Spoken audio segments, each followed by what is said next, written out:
আসসালামাইকুম বন্ধুরা, দেখুন আমি এখন মাংসের তরকারি বানাবো। এই যে হাঁড়িতে তেল দিচ্ছি 2 চামচ, 3 চামচ, 4 চামচ, 5 চামচ। এই যে তেলটা দিলাম, আমি আজ সাদা তেলে রান্না করছি। তেলটা দেওয়া হয়ে গেল, রিফাইন তেল।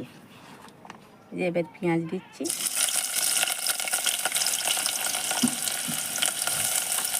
তেলেতে পেঁয়াজটা দিয়ে দিলাম।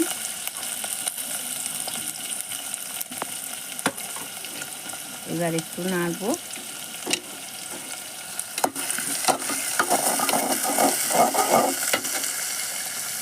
পেঁয়াজটা বাদামি মতো হয়ে যাবে, হয়ে গেলে আমি মাংসটা তুলে দেব। আমার পেঁয়াজ বাদামি হয়ে গেল, এবার আমি মাংসটা দেব। এই যে দেখুন, এই যে আমার মাংস, এই দিয়ে দিলাম। মাংসটা দিয়ে একটু নাড়ানাড়ি করবো। মাংসের জলটা একটু মিলে যাবে, গেলে একটু আমি মশলা দেবো। একটু মাংসটা দেওয়া হয়ে গেল, নাড়ছি। এইবার আমি মশলা দেবো। আমি একটু আদা রসুন দিচ্ছি, দেখুন পরিমাণ মতো আদা রসুন দেবো। আমি একসাথে মিক্সড করে রেখেছি আদা আর রসুন, দেখছেন?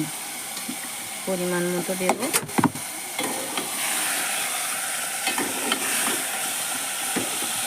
এই যে মশলা দেবো, দেখুন তেলেতে হলুদ দিলে কালারটা একটু ভালো হয়। এই যে 1 চামচ দিলাম, আর 1 চামচ দিলাম, অল্প করে একটু দিলাম। এবার লঙ্কা দিচ্ছি, গুঁড়ো মরিচ দেখুন 2 চামচ, 2 চামচ আর একটুখানি।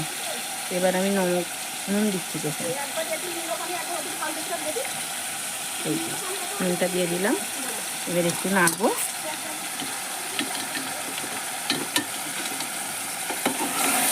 একটু নাড়ি, কালারটা এসে যাবে। তারপর একটু ধনে গুঁড়ো দেবো, এলাচি গুঁড়ো দেবো,